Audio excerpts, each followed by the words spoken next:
বন্ধুরা, কেমন আছেন সবাই? আশা করি সকলে ভালো আছেন। আমি আজকে খুবই সুস্বাদু একটা রেসিপি তৈরি করে দেখাবো, তাও আবার পেঁয়াজ রসুন ছাড়া। বাই দ্য ওয়ে, দেবী কিচেনে আপনাদের সকলকে স্বাগত। তাহলে চলুন রেসিপিটি শুরু করা যাক। এই যে দেখুন, বাজার থেকে কাটা ইলিশ নিয়ে এসেছি, লোনা ইলিশ। সেগুলিও কিন্তু কাটা গোটাই ধরুন। ওগুলোকে আমি দা দিয়ে ভালো করে কেটে নিচ্ছি। আজকে ভাবলাম কি, আজকে তো বৃষ্টি হয়েছে, তাই বৃষ্টির মধ্যে একটু ঝাল টাল খেতে সবারই মন চাইছে। তাই আজকে আমি সেই লোনা ইলিশের কাটাকুটা দিয়েই আজকে আমি আপনাদের সামনে বড়া রেসিপি তৈরি করে দেখাবো। দেখুন, এখানে সবগুলি কাটা হয়ে গেছে। এখন আমি এর মধ্যে জল দিয়ে 10 মিনিটের জন্য ভিজিয়ে রাখবো। তারপর এগুলিকে আমি ধুয়ে নিয়ে আনবো। আর এখানে দেখুন, আমি পাতা নিয়ে নিয়েছি অনেকগুলো। আর এগুলো কি পাতা আপনারা কেউ বলতে পারবেন? বলতে পারবেন না তো? এগুলি হলো কাঁকরোল পাতা। সে কাঁকরোল পাতাই আমি আজকে নিজের গাছ থেকে পেড়ে নিয়ে এসেছি। এগুলিকে একটু ভালো করে এখন আমি ধুয়ে নেব। পুরো ভিডিওটা দেখতে থাকুন, একদমই স্কিপ করবেন না। আর বন্ধুরা, যারা যারা আমাদের চ্যানেলটাকে এখনও সাবস্ক্রাইব করেননি, তারা সাবস্ক্রাইব করে দেবেন আর পাশে থাকা বেল আইকনটি ক্লিক করে দেবেন। তাহলে যখনই কোনো আমি নতুন ভিডিও আপলোড করব, তাহলে সঙ্গে সঙ্গে নোটিফিকেশান আপনার কাছে পৌঁছে যাবে। আরেকটা কথা, সাবস্ক্রাইব করতে আপনাদের কোনো টাকা খরচ হবে না, বিনামূল্যে সম্পূর্ণ ভিডিও আপনার মোবাইলে পৌঁছে যাবে। দেখুন, সবগুলি আমার ধোয়া হয়ে গেছে। এখন এর মধ্যে আমি কিছু লবণ দিয়ে দিলাম। দিয়ে এখন পাতাগুলোকে ভালো করে কষলে নিচ্ছি। দেখুন, লবণটি সবগুলো পাতার গায়ে কিন্তু মাখিয়ে নিতে হবে। আমি পাতাকে উল্টে পাল্টে এই লবণটা সবগুলা পাতার গায়ে লাগিয়ে নিচ্ছি। তারপর কি করব একটু দেখে নিন।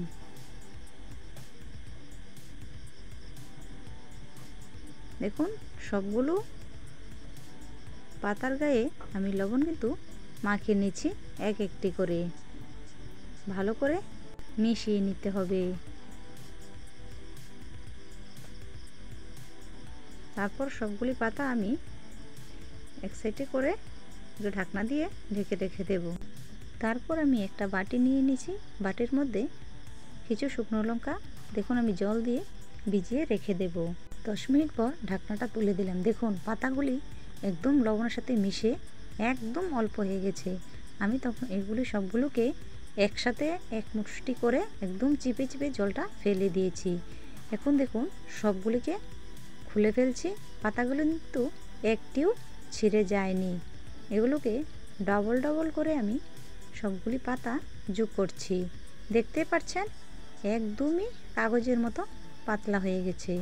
এইভাবে যদি নুন দিয়ে মেখে আপনারা রেখে দেন, তাহলে কিন্তু বড়াগুলি করতে খুবই ভালো হবে। আর দেখুন, এখানে 3টি আলু আমি সিদ্ধ করে নিয়েছি আগে থেকেই। এখন এগুলিকে আমি খোসা ছাড়িয়ে নিচ্ছি। আমি আজকে যেটা করে দেখাবো সেটা ইলিশ মাছেরই বড়া, তাও আবার আলু দিয়ে। কিন্তু আমি এখানে পেঁয়াজ রসুন ব্যবহার করব না।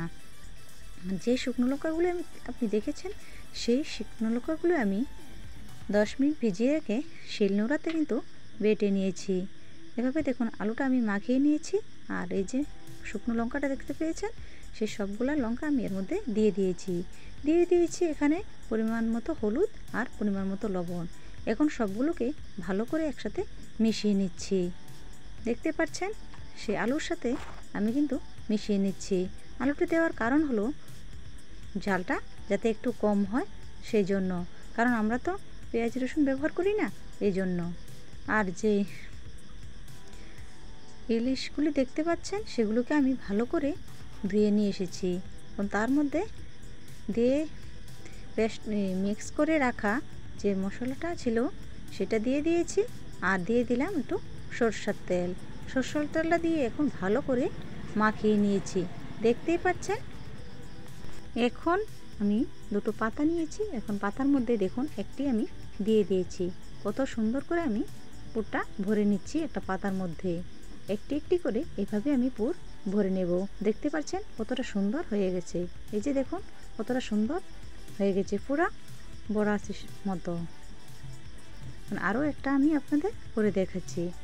এই দেখুন, এইভাবে একটি একটি করে পাতা এভাবে আস্তে আস্তে বটে ফেলা যাবে। কতটা সুন্দর করে আমি বানিয়েছি। আমি আরও একটা আপনাদের করে দেখাচ্ছি। এরকম করে কিন্তু আমি সবগুলোই বানিয়ে নেব।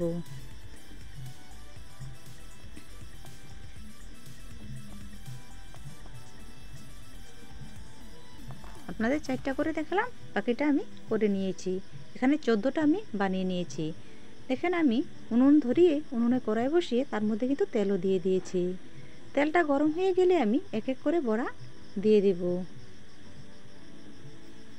সবগুলো বড়া দেখুন আমি দিয়ে দিয়েছি।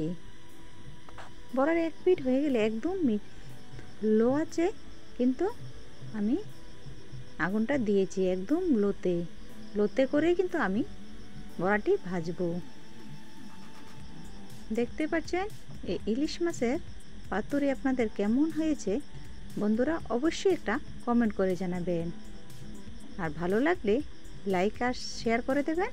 আপনাদের লাইক আমাকে ভিডিও বানাতে আরও আগ্রহ করে। দেখুন সবগুলি বড়া কিন্তু মোটামুটি হয়ে এসেছে। এরকম বড়া বৃষ্টির মধ্যে গরম গরম ভাত দিয়ে খেতে কার কার ভালো লাগে অবশ্যই একটা কমেন্ট করে জানাবেন। আর কে কোথা থেকে দেখছেন বন্ধুরা আমায় কিন্তু বলবেন, না হলে আমি বুঝবো কী করে কে কোথা থেকে দেখছেন। আমি এখন দেখুন